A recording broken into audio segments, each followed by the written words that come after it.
এই যে যতগুলো বস্তুর কথা আমি আপনাকে বললাম, আপনার মাথাতে এগুলো অতটা অ্যাকসেপ্ট করবে না, কারণ এগুলোর আকৃতি আমাদের জানা নাই, এদের বন্দিগি আমরা বুঝি না। কিন্তু আল্লাহ সুবহানাহু ওয়া তাআলা আরেকটা জাতির বন্দিগি আমরা বুঝি, তারা হচ্ছে ফেরেশতা।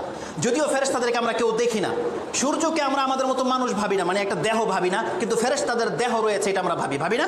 আমরা প্রত্যেকে জানি ফেরেশতার একটা দেহ আছে, কিন্তু কেউ কি বলতে পারবে সেটা কেমন? কিন্তু দেখেন, তারপরেও বর্ণনার কারণে ফেরেশতাদেরকে আমাদের মতো হাত পাওয়ালা চেহারাওয়ালা মানুষ ভেবে বসে আছি আমরা, মানে আমাদের মতো একটা সৃষ্টি ভেবে বসে আছি, অথচ কেউ জানে না যে ফেরেশতা কেমন। এই ফেরেশতা সম্পর্কে আল্লাহ সুবহানাহু ওয়া তাআলা কিছু তথ্য দিচ্ছেন আমাদেরকে, যে বান্দা তোমার জন্য আমি জান্নাত সৃষ্টি করেছি, কিন্তু যাদের জন্য জান্নাত সৃষ্টি করা হয়নি তার আল্লাহর গোলাম কেমন গোলাম তুমি দেখো। ফেরেশতাদের সিফাত সম্পর্কে আল্লাহ সুবহানাহু ওয়া তাআলা বলছেন, লা ইয়াসুনাল্লাহা মা আমারাহুম ওয়া ইয়াফআলুনা মা ইউমারুন। আল্লাহ সুবহানাহু ওয়া তাআলা সূরা ৬৬ নম্বর সূরা তাহরিম তার ৬ নম্বর আয়াতে এই কথাটি উল্লেখ করেছে।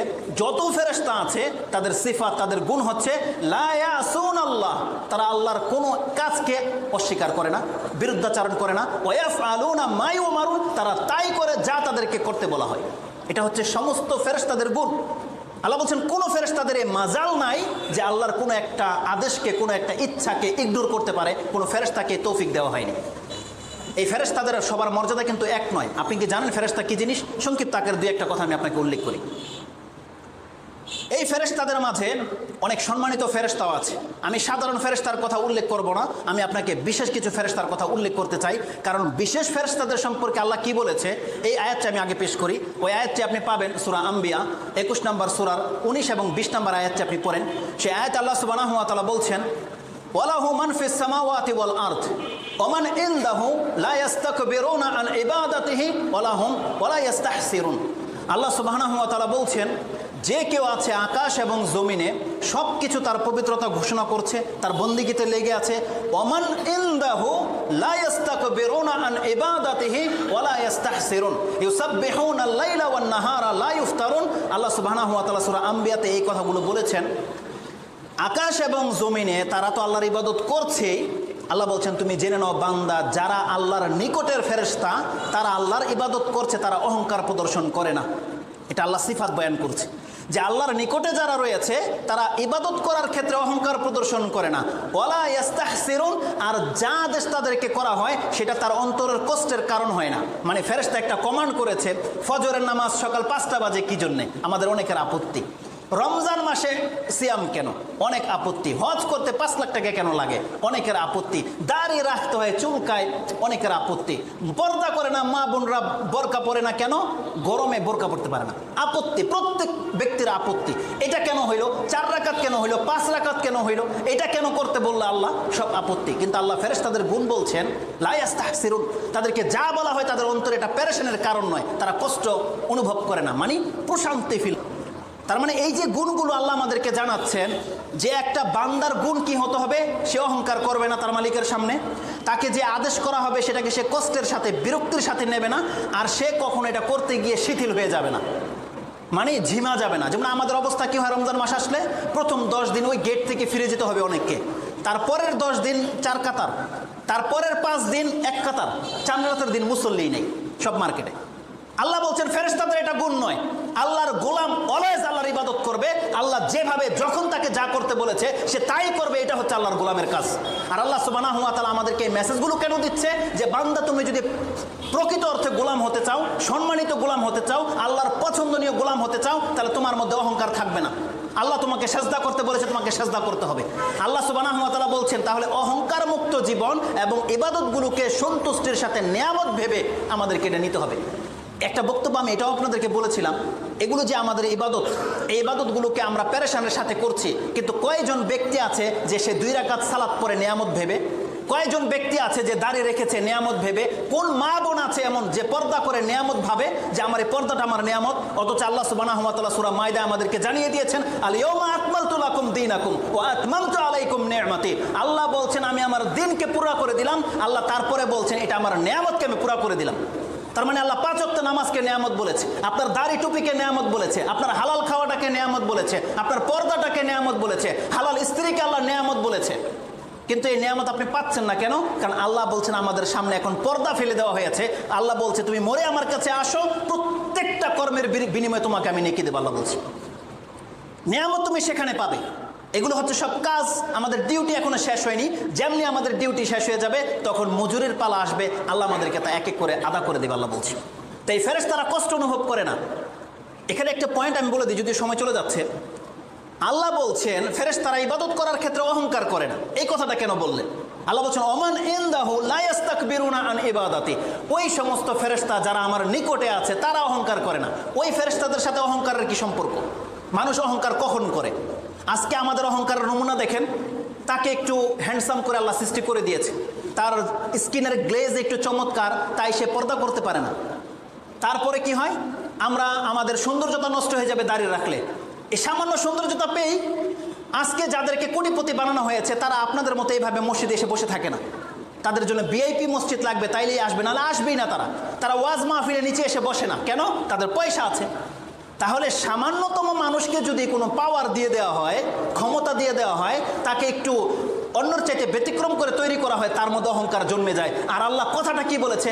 ওমান ইনদাহু লা ইস্তাকবিরুনা আন ইবাদাতি। আপনি কি বোঝেন আল্লাহর নিকটে আছে মানে কি? মানুষের আকল এত ছোট, মানুষ ভালো কিছু ভাবতেই পারে না।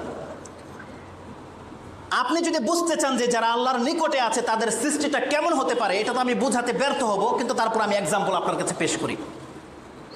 সবচেয়ে শ্রেষ্ঠ জান্নাত কি? জান্নাতুল ফেরদৌস। জানেন এটা কেন? কেন সবচেয়ে শ্রেষ্ঠ জান্নাত জান্নাতুল ফেরদৌস? হাদিসের ভাষাটা কেউ জানেন কি আছে? রাসূল সাল্লাল্লাহু আলাইহি ওয়াসাল্লাম বলছেন তোমরা যখন জান্নাত চাইবা তাহলে জান্নাতুল ফেরদৌস চাও, ফা ইন্নাহা আলাল জান্নাহ, এটা হচ্ছে সর্বোচ্চ জান্নাত। ও আলাহা ও ইন্নাহা তাহতার আরশির রহমান, তার ও ফাওকাহু আরশুর রহমান, তার উপরেই আছে দয়াময় রহমানের আরশ।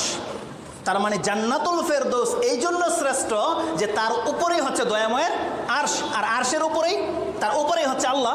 তার মানে যখন তখন আল্লাহ সুবহানাহু ওয়া তাআলা অতি নিকটে আছে জান্নাতুল ফেরদৌসে যারা থাকবে তাদের। তাহলে যেই জান্নাতুল ফেরদৌস আরশের নিকটে থাকার কারণে শ্রেষ্ঠ, তাহলে সেই আরশটা কেমন? যে আরশের নিকটে রয়েছে আল্লাহ সুবহানাহু ওয়া তাআলা, যে আরশটা আল্লাহর নিকটে রয়েছে, আর যারা তার আশেপাশে আছে তাদের শান শৌকত সম্পর্কে আপনার ধারণা কি বলেন? আপনি পৃথিবীর কোন একজন বাদশাকে নিয়ে নেন, প্রভাবশালী বাদশা, আপনি দেখেন তো তার জীবনযাত্রার মান, আর সে যে এরিয়াতে থাকে, তার মন্ত্রী পরিষদের লোকেরা যেখানে থাকে, আপনি তাদের শান শৌকত দেখেন, তাদের ডার্ট দেখেন। আল্লাহ সুবহানাহু ওয়া তাআলা বলছেন তুমি বান্দা কি ভেবেছো যেই ফেরেশতারা আমার নিকটে থাকে তারা কেমন? এরা এমন ফেরেশতা, আল্লাহ বলছেন তারা আমার আরশটাকে বহন করে আছে। আল্লাহর আরশটাকে ফেরেশতাগুলো বহন করে আছে। আপনি পড়ুন সূরা গাফির 40 নম্বর সূরার 16 নম্বর বা 11 নম্বর আয়াতে আল্লাহ সুবহানাহু ওয়া তাআলা বলছেন, 40 নম্বর সূরা 7 নম্বর আয়াতটা আপনি পড়ুন। সূরা গাফির মুমিন হিসেবে যেটা আমাদের পরিচিত, তার 7 নম্বর আয়াতে আল্লাহ সুবহানাহু ওয়া তাআলা বলছেন আল্লাযীনা ইয়াহমিলুনাল আরশা ওয়া মান হাওলাহু, আল্লাহ বলছেন যারা আল্লাহর আরশটাকে উঠে আছে এবং তার আশেপাশে যারা আছে তাদের সম্পর্কে বলছে। তার মানে কিছু ফেরেশতা আছে যারা আল্লাহর আরশটাকে উঠে আছে এবং তার আশেপাশে অবস্থান করে, আল্লাহ তাদের সম্পর্কে বলছে। কতটা শক্তি হলে, কত বড় হলে সেই ফেরেশতারা আল্লাহর আরশকে উঠিয়ে রাখতে পারে একবার আপনি কল্পনা করেন। আর তাদের সংখ্যা কত? তাফসিরে এসেছে আরশটাকে উঠিয়ে আছে 4 জন, কিন্তু হাসরের মাঠে নিয়ে আসবে 8 জন। ওটার দলিল আমার কাছে নাই, কিন্তু 8 জন যে আল্লাহর আরশটাকে উঠিয়ে রাখবে এর কথা কোরআনে রয়েছে। আল্লাহ সুবহানাহু ওয়া তাআলা সূরা হাক্কা 59 নম্বর সূরার 17 নম্বর আয়াতটা আপনি পড়ুন। আল্লাহ সুবহানাহু ওয়া তাআলা বলছেন ওয়া ইয়াহমিলু আরশা রাব্বিকা ফাওকাহুম ইয়াওমাইযিন সামানিয়া, আল্লাহ বলছেন হাসরবাসীর উপরে সেই দিন আল্লাহর আরশটাকে মাত্র 8 জন ফেরেশতা উঠিয়ে নিয়ে আসবে। আল্লাহর বিশাল আরশ। আপনি কি জানেন আরশ কি? এখন আরশের কথা বলতে গেলে সময় পার হয়ে চলে যাবে। আপনি আরশ সম্পর্কে জ্ঞান অর্জন করে নিয়েন, এটা আপনার দেয়াল আর বিল্ডিংয়ের ছাদ নয়। আরশ কি ওটা আপনি জানেন, তারপরে বুঝতে পারবেন যে মাত্র 8 জন ফেরেশতা যারা আরশটাকে উঠিয়ে আছে, তাহলে ফেরেশতাদের শক্তি এবং তার বরত্ব কত এটা আপনি জেনে নেবেন। একজন ফেরেশতার ডিটেলস আমি আপনাকে বলি, জানেন তো সবাই তার নাম রাইসুল মালাইকা, যিনি ফেরেশতাদের সর্দার জিবরিল আলাইহিস সালাম। এই জিবরিল আলাইহিস সালাম মাত্র একজন ফেরেশতা। তার বর্ণনায় যা এসেছে, আয়েশা রাদিয়াল্লাহু তাআলা তিনি বলছেন মান জামা আন্না মুহাম্মাদান রাআ রাব্বাহু ফাকাদ আযামা ওয়ালাকিন কাদ রাআ জিবরিল ফি সূরাতিহি ওয়া খালকুহু সাদ্দুম বাইনাল উফুক। এই হাদিসটি বুখারী এবং মুসলিমে রয়েছে। বুখারীতে আপনি চাইলে পাবেন 2995 2995 নম্বর আয়াতে এই নাম্বারের মধ্যে পাবেন। আয়েশা রাদিয়াল্লাহু তাআলা তারা বর্ণনাকারী, তিনি বলছেন যেই ব্যক্তি বলবে বা যার এটা ধারণা যে মুহাম্মদ সাল্লাল্লাহু আলাইহি ওয়াসাল্লাম তার রবকে মানে আল্লাহকে দেখেছে, তাহলে সেই ব্যক্তি মুহাম্মদ সাল্লাল্লাহু আলাইহি ওয়াসাল্লামের মর্যাদাকে বাড়াতে চাইল। তার মানে এই মর্যাদা আল্লাহ মুহাম্মদ সাল্লাল্লাহু আলাইহি ওয়াসাল্লামকে দেয়নি। অন্য বর্ণনায় রয়েছে লাকাদে আযামু ফিরিয়াতা আলাল্লাহি, তাহলে সেই ব্যক্তি আল্লাহর উপর অপবাদ দিল, কারণ আল্লাহ কোরআনে বলেছে দুনিয়াতে কেউ আমাকে দেখতে পাবে না, কিয়ামতের পূর্বে কেউ আল্লাহ দেখা দেবে না। আল্লাহ সুবহানাহু ওয়া তাআলা বলছেন কেউ আমাকে দেখতে পায় না। আপনি কি জানেন আমার ঈমান কি? এই স্টাডি করার পর ফেরেশতা পর্যন্ত আল্লাহকে দেখেনি, এটা আমার দাবি। ফেরেশতা পর্যন্ত আল্লাহকে দেখেনি এখন পর্যন্ত, কারণ কোরআনের যে আয়াতটা এখন আমি আপনাকে বললাম সূরা গাফের 40 নম্বর সূরা 7 নম্বর আয়াত, এখানে কি আছে? আল্লাযীনা ইয়াহমিলুনাল আরশা ওয়া মান হাওলাহু ইউসাব্বিহুনা বিহামদি রাব্বিহিম ওয়া ইউমিনুনা বিহি। আল্লাহ বলছেন যারা আল্লাহর আরশটাকে উঠিয়ে আছে এবং যারা তার আশেপাশে আছে তারা প্রতিনিয়ত আল্লাহর তাসবিহ পাঠের লিপ্ত এবং তারা আল্লাহর প্রতি ঈমান রাখে। তার মানে ঈমান কখন হয়? দেখে নিলে তো দেখে নিলাম, জেনেই নিলাম। আল্লাহ বলছেন এরা আমার প্রতি ঈমান রাখে, তার মানে এখন পর্যন্ত তারা আল্লাহকে দেখেনি, কিন্তু তারপর আল্লাহর প্রতি ঈমান রাখে। আল্লাহ বলছে এদের ঈমানটা পারফেক্ট, যেভাবে মুহাম্মদ সাল্লাল্লাহু আলাইহি ওয়াসাল্লাম ঈমান রাখে না দেখেও। আল্লাহ সুবহানাহু ওয়া তাআলা কি মুহাম্মদ সাল্লাল্লাহু আলাইহি ওয়াসাল্লাম দেখেনি? তো কি দেখেছে? আয়েশা রাদিয়াল্লাহু তাআলা বলছেন ওয়ালাকিন কাদ রাআ জিবরাইল ফি সূরাতিহি, আল্লাহ যেখানে বলেছে ওয়ালাকাদ রাআহু নাজলাতান উখরা, দুইবার দেখেছে সূরা নাজমের মধ্যে যে আয়াতটি আছে। আয়েশা রাদিয়াল্লাহু তাআলা তিনি বলছেন মুহাম্মদ সাল্লাল্লাহু আলাইহি ওয়াসাল্লাম জিবরাইল আলাইহিস সালামকে তার আপন আকৃতিতে দেখেছিল। তার আকৃতিটা কেমন? খালকুহু সাদ্দুম বাইনাল উফুক, যখন প্রথম মুহাম্মদ সাল্লাল্লাহু আলাইহি ওয়াসাল্লাম জিবরাইল আলাইহিস সালামকে দেখে তখন তাকিয়ে দেখে এই প্রান্ত থেকে ওই প্রান্ত শুধু জিবরাইল, সামনে আর কিছু দেখা যায় না। এটা হচ্ছে মুহাম্মদ সাল্লাল্লাহু আলাইহি ওয়াসাল্লাম। আব্দুল্লাহ ইবনে মাসউদ রাদিয়াল্লাহু তাআলা তিনি বলছেন যে ওয়ালাহু সিত্তুমিয়াতি জানাহ, তার 600টি পাখা আছে। এই হাদিসটি আপনি কোথায় পাবেন? বুখারী মুসলিমে রয়েছে। মুসলিমে আপনি কিতাবুল ঈমানে খুঁজেন, ঈমানে পেয়ে যাবেন 255 মক্তবে শামিলার নাম্বার 255 নম্বর হাদিস। এটা আপনি পাবেন সিদরাতুল মুনতাহার বর্ণনার মধ্যে। তার 600টি পাখা রয়েছে। এই তাফসিরে বলা হয়েছে এক একটি পাখা আরেকটি পাখা থেকে দূরত্ব হচ্ছে আকাশ এবং জমির মাঝে যে জায়গা এতটা দূরত্ব রয়েছে। এটা হচ্ছে একজন ফেরেশতা। সুবহানাল্লাহ, আল্লাহ সুবহানাহু ওয়া তাআলা যে কি সৃষ্টি করতে পারে। কিন্তু এমনও ফেরেশতা রয়েছে যাদের পাখা মাত্র 2টা 3টা 4টা, এই কথা আল্লাহ কোরআনে বলেছে। আপনি পড়ুন সূরা ফাতির 35 নম্বর সূরার প্রথম আয়াতটি। আল্লাহ বলছেন আলহামদুলিল্লাহি ফাতিরিস সামাওয়াতি ওয়াল আরদ জাইলিল মালাইকাতি রুসুলান উলি আজনিহাতিম মাসনা সুলাসা ওয়া রুবা। আল্লাহ বলছেন আল্লাহ সুবহানাহু ওয়া তাআলা যে আল্লাহ সবকিছুকে সৃষ্টি করেছেন, তিনি ফেরেশতাদেরকে রসুল হিসাবে নিযুক্ত করেছেন, গ্রহণ করেছেন। কারো কারো 2টা পাখা, কারো কারো 3টা পাখা, কারো কারো 4টা পাখা, হতে পারে কারো 10টা পাখা, কারো 100 পাখা। কিন্তু জিবরাইল আলাইহিস সালামের পাখা কয়টা? 600 পাখা। এবার আপনি বুঝেন যে জিবরাইল 7 আকাশ থেকে ওহী নিয়ে আসতে কয়েক সেকেন্ড লাগে না।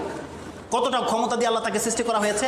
আল্লাহ এতটা ক্ষমতা দেওয়ার পরে, এতটা পাওয়ারফুল করে সৃষ্টি করার পর আল্লাহ বলছেন লা ইস্তাকবিরুনা আন ইবাদাতি, আল্লাহর ইবাদতের ক্ষেত্রে জিবরাইল পর্যন্ত অহংকার প্রদর্শন করে না।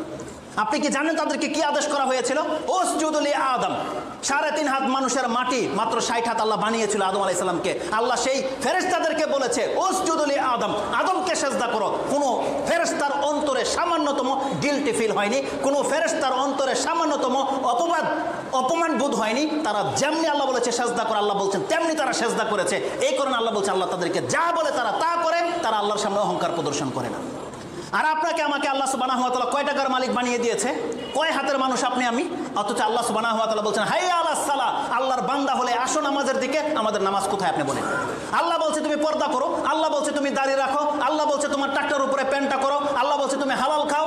আপনি একবার দেখান তো আল্লাহ সুবহানাহু ওয়া তাআলার সামনে কি আপনি অহংকার করছেন কি করছেন না? আজকে যাদের প্রয়োজন ছিল আল্লাহর কাছে চাওয়ার, আপনি আল্লাহর কাছে চাননি। আপনি আপনার ক্ষমতা বলের উপরে টিকে আছেন। অথচ আল্লাহ সুবহানাহু ওয়া তাআলা বলছেন যারা আল্লাহকে ডাকে না মূলত তারা হচ্ছে অহংকারী।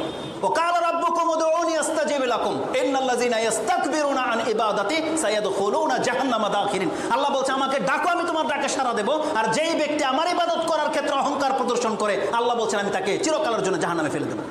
তার মানে আল্লাহকে না ডাকা হচ্ছে অহংকারী, আল্লাহর কাছে সেজদা না করা হচ্ছে অহংকারী, আল্লাহ সুবহানাহু ওয়া তাআলার বন্দেগী না করা হচ্ছে অহংকারী। কিন্তু এটা আমরা বুঝি না। আমরা শুধু ওই অহংকারদেরকে দোষী যে অহংকাররা টাকার গরমে অহংকার করে। কিন্তু আল্লাহ সুবহানাহু ওয়া তাআলা প্রকৃত অহংকার বলেছে একজন গোলাম হয়ে মালিকের সামনে সেজদা না করা, এটা হচ্ছে অহংকার। তাই আল্লাহ সুবহানাহু ওয়া তাআলা এই সমস্ত ফেরেশতা এবং ওদের দৃষ্টান্ত আমাদের কাছে তুলে ধরেছে। আল্লাহ সুবহানাহু ওয়া তাআলা যেন আমাদেরকে কথা বোঝার এবং বলার তৌফিক দান করে, এবং যা বলেছেন আল্লাহ সুবহানাহু ওয়া তাআলা এগুলো যেন অন্তর থেকে আমরা ফিল করতে পারি এবং সে অনুযায়ী যেন আমল করতে পারি। আল্লাহ আমাকে এবং আমাদের ভাইদেরকে যেন তৌফিক দান করে।